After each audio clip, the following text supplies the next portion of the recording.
পালের কাজ দাসের মেয়ে হয়ে করছি এ কথাটি কেন বললাম একটু পরেই তোমরা জানতে পারবে। হাই এভরিওয়ান, সুতপাল ব্লগার আরো একটি ব্লগে সবাইকে স্বাগতম। অনেক বছর পর আজ মনসা ঠাকুর রং করব। প্রথমে সাদা রং করতে হবে। সাদা মানেই শুভ্রতা। একটি বলে চকের গুঁড়ি, জাল দেওয়া সাবু, একটু নীল রং দিয়ে মিক্স করলে এরকম একটা কালার হবে। দেখতে একটু হালকা নীল দেখাচ্ছে, কিন্তু ঠাকুরকে যখন এই রং দেওয়া হবে, রংটা শুকিয়ে গেলেই সাদা রংটা প্রপারলি ভালোভাবে বোঝা যাবে। অনেক আগে থেকে এই ঠাকুরগুলো বানিয়ে বানিয়ে রেখেছিল ঘরে রেখে দিলেই শুকিয়ে গেলে এরকম দেখতে হয়। আমি আসার আগে আদারপানা আর নয়নাক সাদা রং করা হয়ে গিয়েছিল। কিছু কিছু ছিল ওইগুলো আমি আর বোন মিলে রং করব।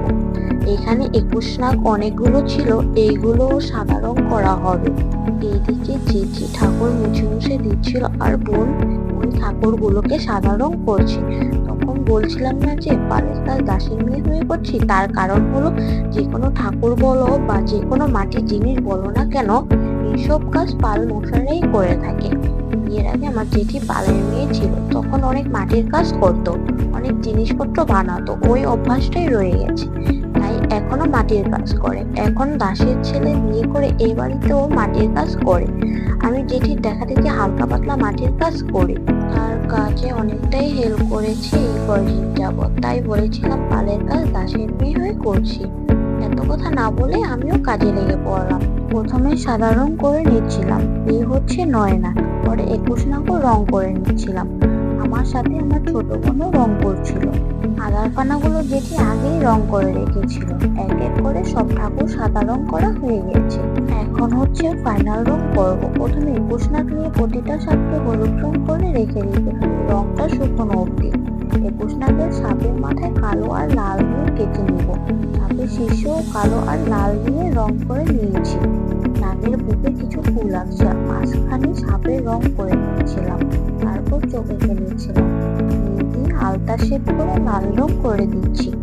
অনেক বছর পর রং করলাম। প্রথম একটু নার্ভাস লাগছিল, কিভাবে কি করবো, কেমন না কেমন হয়। সাহস করে রং করতে করতে হাত ক্লিয়ার হয়ে গিয়েছিল। কোনো কাজই কঠিন না, মন দিয়ে যে কোনো কাজ করলে সব কাজই তোমার কাছে সহজ মনে হবে। একইভাবে নয়নাগও রং করছিলাম। প্রথমে হলুদ রং করে রেখে নিতে হবে, রংটা শুকিয়ে নিয়ে ফাইনাল রংটাও করে নিলাম।